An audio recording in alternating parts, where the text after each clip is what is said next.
Hello viewers, நம்ம Ramesh. Welcome to Vijay's media and welcome to another video.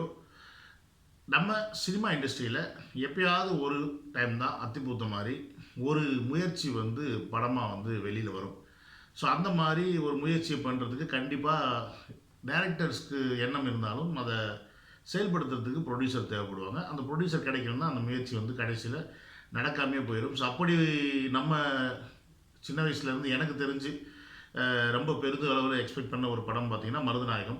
So அந்த மருதநாயகம்ன்ற படம் கடைசி வரைக்கும் வரவே இல்லை. ஸோ அதனுடைய முயற்சி அப்படியே போயிடுச்சு. பொன்னியின் செல்வனும் அதே மாதிரி பல வாட்டி எடுக்கணும் முயற்சி பண்ணி ட்ராப் ஆனது, கடைசியில் எடுத்துட்டாங்க. அந்த எடுத்து படத்தையும் ரிலீஸ் பண்ணி அதற்கான வசூலையும் பார்த்துட்டாங்க. அப்படின்னும் போது இந்த மாதிரி ஒரு முயற்சி நடக்கிறதுக்கு கண்டிப்பாக ப்ரொடியூசர் சப்போர்ட் தேவை. ஸோ அப்படி ஒரு முயற்சியில் இப்போ இறங்கி பண்ணிக்கிட்டு இருக்க ஒரே நடிகர் அப்படின்னு பார்த்தீங்கன்னா தமிழ் இண்டஸ்ட்ரியில் சூர்யா. ஏன்னு கேட்டிங்கன்னா கங்குவா படத்துக்கு தான் அந்த மாதிரி ஒரு முயற்சி பண்ணிகிட்ருக்காங்க. ஏன்னா அது ஒரு பீரியாடிக் ஃபில்மாக, ஒரு டைம் ட்ராவலர் ஃபில்மாக, அது என்ன மாதிரியான ஒரு கான்செப்டில் எடுக்கிறாங்க அப்படின்றது நமக்கு கண்டிப்பாக ஃபுல்லாக தெரியாது. பட் அவங்க ரிவீல் பண்ணுற ஒரு சில விஷயங்களும் இமேஜை வச்சு தான் நம்ம புரிஞ்சுக்க வேண்டியதாக இருக்குது. ஏன்னா கங்குவா 2 பார்ட்டாக எடுக்க போகிறாங்க. ஸோ அந்த 2 பார்ட்டில் ஃபஸ்ட்டு பார்ட்டோடைய ட்ரெய்லர் இன்றைக்கி ரிலீஸ் பண்ணியிருக்காங்க. கிட்டத்தட்ட அக்டோபர் 10 படம் ரிலீஸ் ஆக போகுது. ஆனால் ட்ரெய்லர் இன்றைக்கி ரிலீஸ் பண்ணியிருக்காங்க. ஏன் அப்படின்ற கேள்வி பல பேருக்கு இருந்தாலும் இந்த ட்ரெய்லர் நல்லா இருக்கா இல்லையா அப்படின்றது தான் முக்கியமான ஒரு கேள்வியாக இருக்குது. அஃப்கோர்ஸ் இந்த படத்துடைய கிளிம்ஸ் ரிலீஸ் ஆகும்போது நானே பயங்கரமாக கழுவி ஊற்றுனேன். என்னடா சிஜி ஒர்க் பண்ணியிருக்கீங்க, இவ்வளோ கன்றாவே இருக்கே அப்படின்னு சொல்லிட்டு. பட் இப்போ இந்த ட்ரெய்லரில் பார்த்திங்கன்னா கண்டிப்பாக அந்த குறைகள் எல்லாத்தையும் நிவர்த்தி பண்ணியிருக்காங்க அப்படின்றத நம்ம ஒத்துக்கிட்டே ஆகணும். இது ஒரு பீரியாடிக் ஃபில்ம் ப்ளஸ் இந்த காலகட்டத்திலையும் இருக்கும் அப்படின்ற மாதிரி படத்துடைய ஒரு போஸ்டர் கூட நம்ம பார்த்தோம். ஐ திங்க் சூர்யா பர்த்டே கொடுத்துருந்தாங்க. ஸோ போஸ்ட்லாம் பார்த்தோம். அப்படி இருக்கும்போது இது என்ன மாதிரியான கதை அப்படின்னு நம்ம கண்டிப்பாக யூகிக்க முடியாது. மேபி டைம் ட்ராவலர் கதையாக இருக்கலாம் அப்படின்னு சொல்கிறாங்க. அது நமக்கு தெரியாது. எனக்கு இந்த டைம் ட்ராவல்ன்ற ஒரு கான்செப்ட் எல்லாருக்கும் ரொம்ப பிடிச்ச ஒன்று போல இருக்குது. ஈவன் நம்ம தளபதி படத்துக்கு கூட அந்த மாதிரி கான்செப்ட் தான் சொல்லிகிட்டு இருக்காங்க கோட் படத்துக்கு. ஸோ எந்த அளவுக்கு உண்மைன்னு தெரியல. ஸோ எனிஹோ கங்குவா இந்த 2 நிமிஷம் ட்ரெய்லரில் இவங்க அவங்களுடைய உழைப்பை கொட்டியிருக்காங்கன்றது நல்லாவே புரியுது. அதுலேயும் முக்கியமாக சூர்யா அவர்கள், அவர் ஒரு மிகப்பெரிய வெற்றிக்காக காத்துட்ருக்கார். ஏன்னு கேட்டிங்கன்னா அவருக்கு ஜெய்பீமாக இருக்கட்டும், இல்லை சூரிய ரிப்போர்ட்டர் படமாக இருக்கட்டும், இது 2மே ஓடிடியில் தான் ரிலீஸ் பண்ணார், வெளியே தேட்டரில் ரிலீஸ் பண்ணல. தேட்டரில் ரிலீஸ் பண்ணியிருந்தால் அந்த படம் மிகப்பெரிய ஒரு வெற்றி பெற்றுரும். பட் 2மே அவருக்கு தேட்டரில் ரிலீஸ் பண்ண முடியாமல் ஓடிடி தான் பண்ணார். அதற்கப்புறமா ஒரு படம் வந்துச்சு, என்னமோ ஒரு படம்ல எதிர்த்து நில்லோ ஏன்னோ அந்த படம், ஓகேங்களா. ஸோ அந்த படம் பெரிய அளவில் வெற்றி பெறல, அந்த பசங்க டைரக்டர் எடுத்தது. ஸோ அந்த படம் அவர் நினச்ச அளவுக்கு மிகப்பெரிய வெற்றி அடையலை. அப்படி இருக்கும்போது ஸோ இந்த படத்தை மிகப்பெரிய ஒரு நம்பிக்கையோடு பண்ணிக்கிட்டு இருக்காரு. எப்படியாவது இந்த படம் உலகளவில் அது பேசப்படணும், உலகளவுக்கு இது ரீச் ஆகணும் அப்படின்ற மாதிரி அந்த டீம் ஃபுல்லாக எஃபர்ட் போட்டு பண்ணிகிட்ருக்காங்க. ஏன்னா நிறைய இடத்துல தனஞ்சயன் அவர்கள் பார்த்திங்கன்னா இந்த படத்துடைய மேக்கிங் அந்த மாதிரி இது பேன் இண்டியா இல்லை பேன் வேர்ல்டு படமாக நாங்கள் ட்ரை பண்ணிகிட்ருக்கோம் அப்படின்ற மாதிரி அவரும். இன்னொரு இடத்துல இந்த படத்துடைய ப்ரொடியூசர் அவர் ஞானவேல்ராஜன் நினைக்கிறேன். ஸோ அவர் பார்த்திங்கன்னா பார்ட் 1 வரும்போது கூட ஏதாவது படம் அது கூட ரிலீஸ் பண்ணுறதுக்கான வாய்ப்புகள் இருக்குது. பட் பார்ட் 2 வருதுன்னா கண்டிப்பாக ஒரு படம் கூட இந்த படத்தோட ரிலீஸ் பண்ணுறதுக்கு பயப்படுவாங்க. அந்தளவுக்கு படம் செம்மையாக இருக்குது அப்படின்ற மாதிரி ஏகப்பட்ட பில்டப் கொடுத்துக்கிட்டே இருந்தாங்க. அந்த பில்டப்புக்கெல்லாம் ஒர்த்தாக இந்த ட்ரெய்லர் இருக்கான்னு கேட்டிங்கன்னா ஆஸ் பர் மை கன்சர்ன் இந்த ட்ரெய்லர் ஓகே. 2.5 நிமிஷம் ட்ரெய்லரு அந்த அப்போகாலிப்டாவோடைய அந்த இதை என்ன சொல்கிறது, அப்போகாலிப்டா படம் பார்த்துருப்பீங்களே, அந்த காலத்து சூழ்நிலையை அப்படியே ஸ்க்ரீனில் காட்டியிருக்காங்களான்னு கேட்டிங்கன்னா அஃப்கோர்ஸ் காட்டியிருக்காங்க. படம் அஃப்கோர்ஸ் மொத்தத்தையும் சூர்யா தான் தாங்க போகிறாரா அப்படின்னு கேட்டிங்கன்னா இல்லை. அவருக்கு ஈக்குவலாக பாபி தியோல்னு ஒருத்தர் இருக்கார். உண்மையாலுமே அனிமல் படத்தில் பாபி தியோலுக்கு பயங்கரமான ஒரு கம்பேக் இருந்துச்சு. ஸோ அந்த அனிமல் படம் அது பேர் தான், பட் இதில் அனிமலாகவே நடிச்சிருக்காரு அப்படின்னு நான் நினைக்கிறேன்.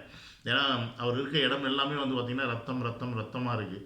ஸோ அந்த மாதிரி தான். ஸோ இது கான்செப்டே நமக்கு நீர், நிலம், நெருப்பு, காற்று இந்த மாதிரி 5 சூழ்நிலையும் வச்சு தான் அந்த படத்தை எடுத்திருக்காங்க அப்படின்ற மாதிரி ஒரு சில பேட்டியில் சொல்லியிருந்தாங்க. ஏன் ஈவன் ஃபைட்ஸ் கூட அப்படி தான் சொல்லியிருந்தாங்க. ஸோ அந்த வகையில் பார்க்கும்போது பார்த்திங்கன்னா ஒரு சைடு பாபி தியோல் அவர்கள் வந்து வில்லனாக இருந்தாலும், இன்னொரு சைடு பார்த்திங்கன்னா அந்த காலத்துக்கு ஆங்கிலேயர்கள் இந்த டச் பீப்புளெலாம் வந்தாங்கன்னா வந்து இந்தியாவுக்கு வந்து எண்ணெய் கொண்டுட்டு போகிறதுக்கு வருவாங்க.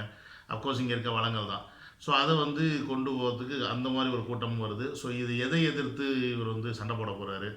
பாபி தேவல் மட்டுமா, இல்லை இங்கிலீஷ்காரங்களுமே சேர்த்தா அப்படின்ற மாதிரி கேள்விகள்லாம் இன்றைக்கி படம் ரிலீவ் ஆகும்போது தான் நமக்கு தெரியும். அது வரைக்கும் நம்ம வந்து ஒரு கெஸ்ட்டில் மட்டும்தான் இருக்கலாம். ப்ளஸ் இந்த படத்தில் கார்த்தியும் ஒரு கேரக்டரில் இருக்கிறார். கார்த்தியோடைய ஒரு சண்டை காட்சியில் அதுலேருந்து தான் படத்தோட செகண்ட் பார்ட்டுக்கு லீடே போகுது அப்படின்ற மாதிரிலாம் சொல்கிறாங்க. பட் அது எந்த அளவுக்கு நமக்கு உண்மை அப்படின்னு நமக்கு தெரியல. ரொம்ப சஸ்பென்ஸாக வச்சுருக்காங்க. பெருசாக யாரையுமே ரிவீல் பண்ணலை. இப்போ இந்த படத்தில் பார்த்திங்கன்னா சூர்யா காமிச்சாங்க, கருணாஸை காமிச்சாங்க, பாபி தியோலை காமிச்சாங்க. அவ்வளோதான். இன்னும் ஒருத்தர் வந்து குத்திட்டு ஒரு 10 செகண்டு இன்னும் 10 சொட்டு ரத்த உழுவுறதுக்குள்ளேயும் கங்குவா வந்தாகணும் அப்படின்ற மாதிரி ஒரு டைலாக் பேசுகிறாங்க. இவ்வளோ தான் மொத்த கேரக்டரே இவ்வளோ தான் ரிவீல் பண்ணாங்க ட்ரைலரில். ஸோ ஓவராலாக ட்ரைலரில் ஃபுல் அண்ட் ஃபுல் ஆக்ஷன்ஸ் தான் வந்து ரிவீல் பண்ணியிருந்தாங்க. அப்புறம் அந்த பாபி தியோலோட கூட்டம் எப்படி இருக்குது அப்படின்ற ஒரு விஷயத்தையும் ரிவீல் பண்ணியிருந்தாங்க. அண்ட் மோஸ்ட் இம்பார்ட்டன்ட்லி இந்த படத்துடைய பேக்ரவுண்ட் மியூசிக் ரெண்டையுமே சொல்லணும் அப்படின்னா டிஎஸ்வி செம்மையாக பண்ணியிருக்காரு. பேக்ரவுண்ட் மியூசிக் வந்து சூப்பராக ஃபிட் ஆகுது இந்த படத்துக்கு. அதுவும் அந்த அப்படியே கிராஜுவலாக மேலே ஏறிட்டே போகுது. செம்மையாக போட்டிருக்காப்புல, சான்ஸே கிடையாது. பாட்டு இந்த படத்தில் என்னென்ன பாடல்கள் வரப்போகுது, எப்படி இருக்க போகுதுன்னு நமக்கு தெரியல. அஃப்கோர்ஸ் டிஎஸ்பி பாட்டு எனக்கு ஒரு நம்பிக்கை இருக்குது. ஏன்னா மேக்ஸிமம் அவர் படத்தில் வந்து கமிட் ஆகிட்டாருன்னா பாட்டை ஹிட் பண்ணிடுவார் எப்படியா இருந்தாலும். அதனால் இந்த படத்தை பொறுத்த வரைக்கும் டிஎஸ்பி அவருடைய வேலையை சிறப்பாக செஞ்சுருப்பார் அப்படின்றத நம்ம நம்பலாம். சரி, எல்லாம் ஓகே. இப்போ ட்ரெய்லர் நல்லா இருக்குது, எல்லாம் பண்ணியாச்சு. படம் எப்படி இருக்க போகுது அப்படின்றது படம் ரிலீஸ் ஆனால் நமக்கு தெரியும். இவ்வளோ செலவு பண்ணுறது முக்கியம் இல்லை, இவ்வளோ மெனக்கெடுறது முக்கியம் இல்லை. கடைசியில் படத்தை மக்களுக்கு பிடிக்கிற மாதிரி கொண்டு வந்து கொடுக்கணும். அதில் தவறிட்டாங்க அப்படின்னா எவ்வளோ உழைப்பு போட்டும் யூஸ்லாம் போயிடும். ஸோ அதற்கு வந்து நம்ம வந்து எத்தனையோ படங்கள்லாம் இல்லை, அந்த மாதிரிலாம் வரல. அப்படி கஷ்டப்பட்டு எடுத்து ஓடாமல் போச்சுன்னா ரொம்ப கஷ்டம். இப்போ பாகுபலிலாம் அந்தளவுக்கு கஷ்டப்பட்டு எடுத்தாங்க, ஆனால் மக்கள் அதை வந்து கொண்டாடினாங்க. அந்த மாதிரி ஒரு கொண்டாட்டமாக இந்த படத்தை கொண்டாடணும் அப்படின்னா கதை தான் அதோடைய பேஸாக இருக்கணும். சரி, அதெல்லாம் இருக்கட்டும். எதுக்கு படத்தை வந்து இவ்வளோ சீக்கிரமாக ட்ரெய்லரை ரிலீஸ் பண்ணுறாங்க? அக்டோபர் 10 தானே படம் வருது. அப்படின்னும்போது இது வந்து அவங்க வந்து ஒரு பேன் வேர்ல்டு படமாக கொண்டு போகணும் அப்படின்ற முடிவு பண்ணிட்டாங்க. அப்போ இந்த படத்துடைய தாக்கம் வந்து உலகளாவிய இருக்க மக்களுக்கு போய் சேரணும். கண்டிப்பாக இது வந்து பிஸ்னஸ் பர்பஸ் தான். இப்போ பார்த்திங்கன்னா இது அக்டோபர், எப்போயுமே படம் வந்து ரிலீஸ் ஆகிறதுக்கு ஒரு 10 நாளைக்கு முன்னாடி தான் ட்ரெய்லர் ரிலீஸ் பண்ணுவாங்க. அது வரைக்கும் வந்து ரிலீஸ் வந்து பண்ண மாட்டாங்க. ஈவன் நம்ம கோட் படத்துக்கு கூட நமக்கு தெரியும், இன்னும் வெயிட் பண்ணிகிட்டு இருக்கோம். இருந்தாலும் அப்போ சூர்யா படத்துக்கு ஏன் இதை வந்து ரிலீஸ் பண்ணுறாங்க அப்படின்னு கேட்டிங்கன்னா, obviously it's purely for business. இப்போ விஜய் அவர்கள் பார்த்திங்கன்னா அவருக்கு வந்து ஒரு மார்க்கெட் இருக்குது. விஜயா இருக்கட்டும், அஜித்தாக இருக்கட்டும், ரஜினியாக இருக்கட்டும், இவங்களுக்குலாம் ஒரு மார்க்கெட் இருக்குது. ஸோ அந்த மார்க்கெட்னும் போது என்ன ஆகுதுன்னா, ஆட்டோமேட்டிக்காக ஒரு படத்தோடைய அவங்க கமிட் ஆகிட்டாங்கன்னா அவங்களுடைய வந்து சேல்ஸ் வந்து அடிச்சுட்டு போயிடும். மினிமம் கேரண்டி, ஓகேங்களா? ஸோ அந்த மாதிரி அப்போ சூர்யா அவர்களுக்கு அந்த மார்க்கெட் இருக்கான்னு கேட்டிங்கன்னா அது வந்து இல்லை அப்படின்னு தான் நம்ம சொல்லி ஆகணும். சூர்யாவுக்கு ஃபேன்ஸ் இருக்காங்க, சூர்யா கொண்டாடுறாங்க, அதெல்லாம் ஓகே. பட் 200-300 கோடி ரூபா 500 கோடி ரூபா அடிக்கிற அளவுக்கு அவருக்கு வந்து ஃபேன்ஸ் இருக்கான்னு கேட்டிங்கன்னா கஷ்டம்தான். ஏன்னா அதான் சொன்னேன், ஸ்க்ரீன்லேயே அவர் பார்த்து பல வருஷம் ஆச்சு. லாஸ்ட்டாக பார்த்த படத்துலையும் பெருசாக வந்து சக்ஸஸ்ஃபுல்லாக போகல. அப்படின்னும் போது இந்த படத்துக்கு கிட்டத்தட்ட 350 கோடி ரூபாய்க்கு மேலே செலவு பண்ணியிருக்காங்க. அப்போ இவரை நம்பி அவ்வளோ பணம் போட்டிருக்காங்க அப்படின்னா இந்த படத்தை வாங்கிறதுக்கு முதல்ல மக்கள் முதல்ல வந்து அந்தந்த ஏரியாவில் இருக்கவங்க தயாராகணும். ஸோ அதற்கு இந்த கேப் தேவை. இப்போ இந்த ட்ரெய்லர் அவங்க வந்து ரிலீஸ் பண்ணியிருக்காங்க அப்படின்னா இதோடு நிறுத்துவாங்களான்னு கேட்டிங்கன்னா கண்டிப்பாக எனக்கு தெரிஞ்சு இல்லை. இன்னும் ஒரு ட்ரெய்லரோ இன்னொரு வேறு மாதிரி ஒரு ட்ரெய்லரோ கூட வர்றதுக்கான வாய்ப்புகள் இருக்குது.